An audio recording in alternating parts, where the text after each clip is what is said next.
मुगल फौज ने आनंदपुर के किले को घेर लिया था। महीनों से घेराबंदी चल रही थी। अंदर गुरु गोबिंद सिंह जी और उनके सिखों के पास रसद खत्म हो रही थी। भूख पेट में चूहे कूद रहे थे। हर दिन गोला बारूद कम होता जा रहा था। हालत बहुत खराब थी। मुगल सेनापति ने उनकी ये हालत देखी। उसने एक चाल चली। उसने गुरु गोबिंद सिंह जी के पास एक संदेशवाहक भेजा। संदेशवाहक शांति का पैगाम लाया। उसने सिखों को किला छोड़ने पर सुरक्षित रास्ता देने का वादा किया। मुगलों ने कुरान की कसम खाई। उन्होंने दावा किया कि गुरु या उनके अनुयायियों को नुकसान पहुंचाने में उनकी कोई रुचि नहीं है। सिखों को शक हुआ।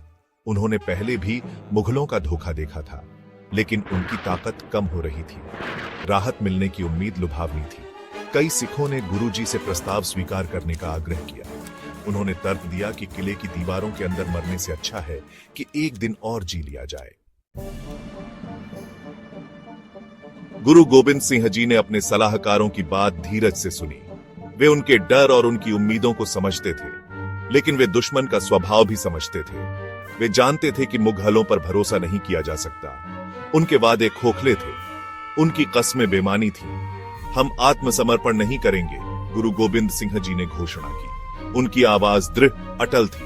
हम मुगलों के गुलाम नहीं बनेंगे। जरूरत पड़ी तो हम मौत से लड़ेंगे। सिख अपने गुरु के साहस से प्रेरित हुए।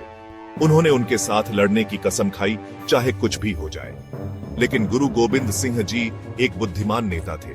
वे जानते थे कि आखिरी दम तक लड़ने का मतलब उनके अनुयायियों की निश्चित मृत्यु होगी।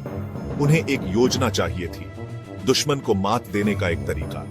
उन्होंने मुगलों के धोखे का ही इस्तेमाल उनके खिलाफ करने का फैसला किया।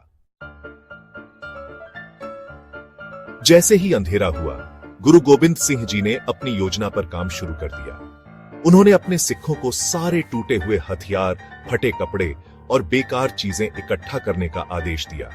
उन्होंने इन फालतू चीजों को अपने बचे हुए कुछ जानवरों की पीठ पर लाद दिया। फिर वे जानवरों को लेकर किले से बाहर अंधेरे में निकल पड़े। मुगल सैनिक हैरानी से देखते रहे जब ये जुलूस किले से बाहर निकला। उन्होंने रात में चलती हुई परछाइयों को देखा, जिनकी आकृतियां अंधेरे में छिपी हुई थीं।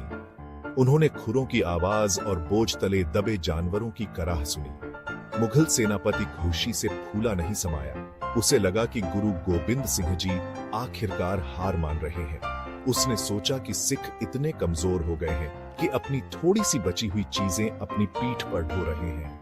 उसने अपनी जीत का दावा करने के लिए उत्सुकता से अपने हाथ मले।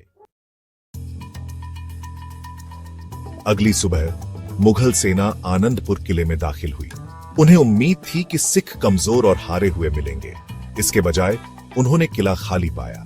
गुरु और उनके अनुयायी जा चुके थे। उगते सूरज की रोशनी में बस फालतू सामान ही बचा था। मुगल सेनापति गुस्से से आग बबूला हो गया। उसे धोखा दिया गया था। सिख अंधेरे की आड़ में अपने फालतू सामान को छलावे के तौर पर इस्तेमाल करके बच निकले थे। सेनापति को गुरु गोबिंद सिंह जी की बुद्धि और चतुराई की गहराई का एहसास हुआ। उसने अपने दुश्मन को कम आंका था। मुगलों ने सिखों का पीछा किया, लेकिन बहुत देर हो चुकी थी। गुरु गोबिंद सिंह जी और उनके अनुयायी देहात में कहीं गायब हो गए थे। वे आगे भी लड़ने के लिए जीत गए थे। आनंदपुर की घेराबंदी खत्म हो गई थी, लेकिन आजादी की लड़ाई अभी शुरू